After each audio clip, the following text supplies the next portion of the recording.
कम बोलने की ताकत क्या होती है। What is power of silence. So let's start. एक बेवकूफ इंसान की पहचान उसकी बातों से होती है और एक समझदार इंसान की पहचान उसके शांत रहने से। यहाँ तक कि आचार्य चाणक्य ने भी ये कहा था, जिस व्यक्ति ने ये समझ लिया कि क्या, कब और कहाँ कितना बोलना है, उस व्यक्ति को सफल होने से कोई नहीं रोक सकता। एंड ये देखा गया है कि ज्यादातर यंगस्टर अपनी जुबान को इस्तेमाल खुद को ज्यादा समझदार, इंटेलिजेंट और दूसरों से बेटर दिखने के लिए करते हैं, जबकि कई महाज्ञानी, वाइस, जीनियस और महान राजा भी ऑलरेडी यही बोलकर गए थे कि साइलेंस में ही असली पावर छुपी है, क्योंकि समझदार इंसान को पता होता है कहाँ, कब और क्या उसको बोलना है। तो चलिए आज की वीडियो में हम आपको 6 ऐसे अमेजिंग पॉइंट बताने वाले हैं जो महान लोगों ने यूज किए अपनी पावर को बढ़ाने के लिए, जिससे आप आज से ही नहीं बल्कि अभी से ही ये सीख जाओगे कि आपको कब, कहाँ, क्या और कैसे बोलना है। सो वीडियो को एंड तक देखना बिना स्किप किए। वीडियो का 1 और 3 पॉइंट बहुत ही इंपॉर्टेंट होने वाला है। इससे पहले आप हमारी वीडियो में खो जाए, अगर आप हमारे चैनल पर नए हैं तो फटाफट चैनल को सब्सक्राइब करके बेल आइकन को भी प्रेस कर दीजिएगा। So let's start my dear brothers and sister. Number 6, silence grab people attention. दोस्तों, आप आचार्य चाणक्य के नाम से तो जरूर रूबरू होंगे, जो एक बहुत ही बड़े साइकोलॉजिस्ट थे। वो अपने चाणक्य नीति में बताते हैं कि जब आप सामने वाले की बातों को सुनकर शांत हो जाते हो और कुछ नहीं बोलते, तब सामने वाले को आपकी ये चुप्पी उसको सोचने पर मजबूर कर देती है कि आप क्या सोच रहे हैं। इसको आप एक एग्जाम्पल से समझते हैं। जब स्टूडेंट को प्रोफेसर क्लास में लेक्चर दे रहे होते हैं तो अधिकतर स्टूडेंट बोर हो जाते हैं और अपने आसपास बैठे कुछ दोस्तों से बात करने लगते हैं या फिर कुछ इधर उधर का सोचने लगते हैं। एंड जब अचानक से टीचर चुप हो जाता है और उनको देख रहा होता है तो सडनली माइंड को एक सिग्नल जाता है कि कुछ तो हुआ है। ये टीचर ऐसे चुप क्यों हो गए? जब मैं कॉलेज में था तो अक्सर ऐसा होता था एंड आई एम श्योर ये आपके साथ भी हुआ होगा। ठीक यही हमारी डेली लाइफ में भी अप्लाई होता है। जब आप दूसरों के काम में दखल नहीं देते और उन पर ज़्यादा ध्यान नहीं देते, जब ज़रूरत होती है तभी बोलते हो, तो लोगों का ध्यान आपके ऊपर जाता है, क्योंकि ह्यूमन नेचर के अनुसार जो चीज़ लिमिटेड होती है उसकी कदर की जाती है। एंड ये कोई मैनिपुलेशन टेक्निक नहीं है, बल्कि सही टाइमिंग का सेंस है। इसीलिए अगर आप कम बोलते हो, जितना ज़रूरत है उतना ही बोलते हो, तो लोग आपको ज़्यादा महत्व देंगे और आपकी बात को उन लोगों की तुलना में ज़्यादा प्रेफरेंस देंगे और ज़्यादा याद रखेंगे जो लोग बिना ज़रूरत के बस बक बक करके बोलते रहते हैं। द ग्रेटेस्ट वॉरियर संजू ने अपने साइलेंस की पावर से अपने हजारों दुश्मन को हराया है। संजू का कहना था, he will win who knows when to speak and when to not speak. मतलब जो ये जानता है कि कब बोलना है और कब नहीं बोलना, वो हमेशा जीतता है। Number 5, silence confuse your opponent. अब 2 सिचुएशन को इमेजिन कीजिए। नंबर 1, आप एक ऐसे रूम में हो जहां पर आपके साथ 50 और लोग मौजूद हैं। सभी एक साथ बोले जा रहे हैं और कोई भी किसी की भी बात को सुन नहीं रहा है। क्या आप उनके बोले गई बातों को समझ पाओगे? नहीं, बल्कि आपका सर दर्द करने लगेगा और आप वहां से बस किसी न किसी तरह से निकलना चाहोगे। सिचुएशन नंबर 2, इसमें भी आपके साथ 50 लोग मौजूद हैं, लेकिन वो एक दूसरे को शांत रहकर सुन रहे हैं। पहला एक बोलता है, जब वो चुप हो जाता है तो फिर दूसरा बोलता है। अब आप मुझे कमेंट बॉक्स में टाइप करके बताओ कि आप कौन सी सिचुएशन में बेटर महसूस करोगे और क्यों।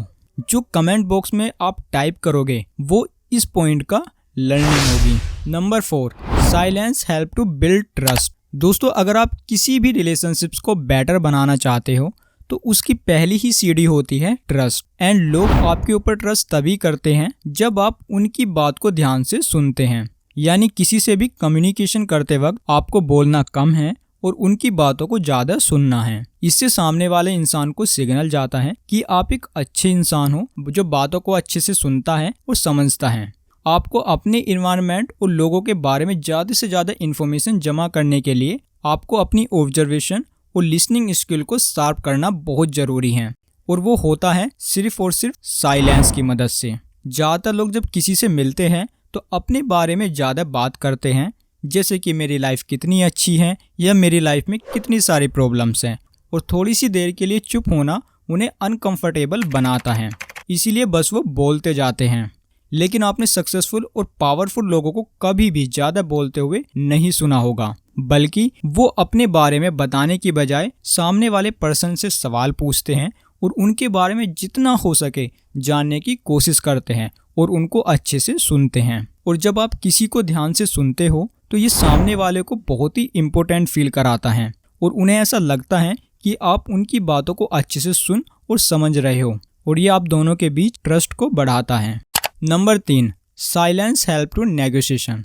दोस्तों, शांत रहना आपको मोल भाव यानी कि नेगोशिएशन में हेल्प कर सकता है। अपनी साइलेंस से आप अपने कैरेक्टर के ऊपर एक प्रोटेक्शन शीट लगा देते हो और कोई जान नहीं पाता कि साइलेंस पर्सनैलिटी के पीछे कैसा इंसान है। आपको इस मिस्ट्री से आपके जो जितने भी पसंद करने वाले लोग होते हैं वो आपको कभी भी छोड़कर नहीं जाते और आपके दुश्मन आप पर कभी भी अटैक नहीं करते। जब सामने वाला चुप होता है तो आपके माइंड में बस यही आता है कि वो क्या सोच रहा है। इसे बस पलट दो और सामने वाले को सोचने दो कि आप क्या सोच रहे हो। फॉर एग्जाम्पल, 2 लोग एक जॉब पोस्ट पर सेलेक्ट हुए एंड जब सैलरी डिसाइड करने के लिए दोनों को कैबिन में बुलाया गया और दोनों को सेम सैलरी ऑफर हुई 20,000। लेकिन पहले व्यक्ति यानी कि जिनका नाम अमन था, उन्होंने बोलते ही कहा, सर सैलरी थोड़ी कम है, अगर 25,000 होती तो शायद अच्छा होता। एंड यही सेम सैलरी विनय को भी ऑफर हुई। जैसे इंटरव्यूअर ने सैलरी रिवील की तो विनय चुप रहा। आपको क्या लगता है कि सैलरी किसको बढ़कर मिली होगी और क्यों? हमें कमेंट बॉक्स में टाइप करके जरूर बताइएगा। एनीवेज, जब अमन ने सैलरी को कम बताया तो इंटरव्यूअर ने कहा, स्टार्टिंग में इतनी ही मिलती है, जब आपको एक्सपीरियंस हो जाएगा तो आपकी सैलरी बढ़ा दी जाएगी। तो अमन अपनी सेम सैलरी पर सेलेक्ट हुआ। लेकिन विनय जो चुप बैठा था, तो इंटरव्यूअर ने खुद पूछा, क्या हुआ विनय, सैलरी क्या कुछ कम लगी? विनय ने कहा, जी सर। इंटरव्यूअर ने थोड़ा सोचा और फिर सोचकर जवाब दिया कि हम आपको केवल स्टार्टिंग में 25,000 ही दे सकते हैं, इससे ज़्यादा नहीं। विनय ने झट से हाँ कर दिया और विनय के साइलेंस से उसकी सैलरी इंक्रीज हो गई। सो कभी भी एकदम से जवाब मत दो, थोड़ी देर का वेट करो, कुछ देर साइलेंट रहो। अनकंफर्टेबल साइलेंट किसी को भी पसंद नहीं है। वो इसे खत्म करने के लिए कुछ ना कुछ जरूर बोलेंगे और जाने अनजाने में वो कोई ऐसी इन्फॉर्मेशन रिवील कर देंगे जिससे आप अपना फायदा कर पाओ और आप अपनी बातों को मनवा पाओ। Number 2, speak less people achieve good respect. दोस्तों, ये तो आप सभी जानते हैं कि ज़्यादा बोलने वाले लोग किसी को भी पसंद नहीं होते। वहीं दूसरी तरफ कम बोलने वाले लोग हर किसी का ध्यान अपनी तरफ खींच लेते हैं। उनकी खामोशी में ही कुछ एक अलग सा अट्रैक्शन होता है और ज़्यादा बकबक करने वाले लोगों के साथ कोई भी बात नहीं करना चाहता और उनसे दूर भागना चाहता है। और वहीं कम बोलने वाले लोगों के साथ हर कोई बैठना चाहता है, क्योंकि वो जब भी बोलेंगे तो काम की ही बात बोलेंगे। इसीलिए कम बोलने वाले लोग दूसरे लोगों के मुकाबले ज़्यादा इज्जत पाते हैं। एक एग्जाम्पल से समझते हैं।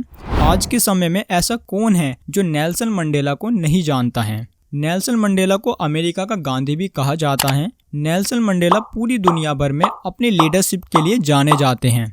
एक इंटरव्यू में नेल्सन मंडेला से पूछा गया कि आपके लीडरशिप के पीछे क्या राज है? तो नेल्सन मंडेला ने बताया, जब वो अपने पिता के साथ किसी मीटिंग में जाते थे तो उनके पिता सबसे बाद में बोलते थे और जब भी वो बोलते थे तो सारे लोग चुप होकर केवल उनको सुनते थे और बस यही बात उन्होंने भी अपने पिता से सीख ली। नंबर 1, थॉटफुल साइलेंस एंड से नो।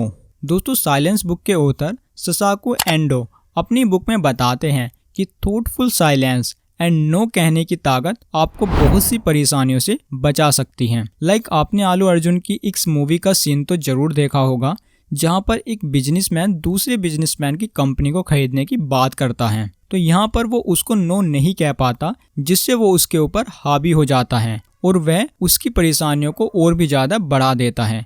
इसलिए आपको ना कहना और साइलेंस की पावर को समझना चाहिए। सो दोस्तों, आज की वीडियो बस यहीं तक। आई होप आपको ये वीडियो पसंद आई होगी। अगर ये वीडियो आपको पसंद आई है तो लाइक करके अपने दोस्तों के साथ शेयर करें और ऐसी ही नॉलेजेबल वीडियो देखने के लिए चैनल को सब्सक्राइब करके बेल आइकन को प्रेस जरूर कर देना। मिलता हूँ मैं आपसे न्यू वीडियो में, तब तक के लिए take care, love you all and all the best.